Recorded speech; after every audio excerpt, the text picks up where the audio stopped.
आज हम आसान कायदा दूसरा कदम में रीडिंग कर रहे हैं सफ़ा नंबर 5 की।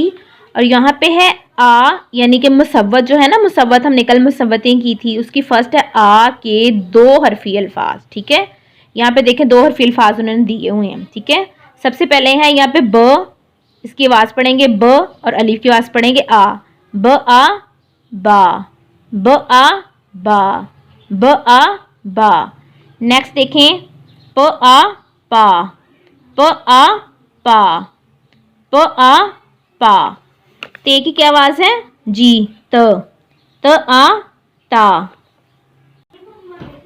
त आ ता, त आ ता। नेक्स्ट देखें जीम की क्या आवाज़ है ज आ जा, ज आ जा, ज आ जा। चे की क्या आवाज़ है च आ चा, च आ चा, च आ चा। द आ दा, द आ दा, द आ दा। ठीक है, ये 6 वर्ड हैं, इसकी रीडिंग करनी है। रीडिंग की वीडियो आपने जी सूट पे सेंड करनी है।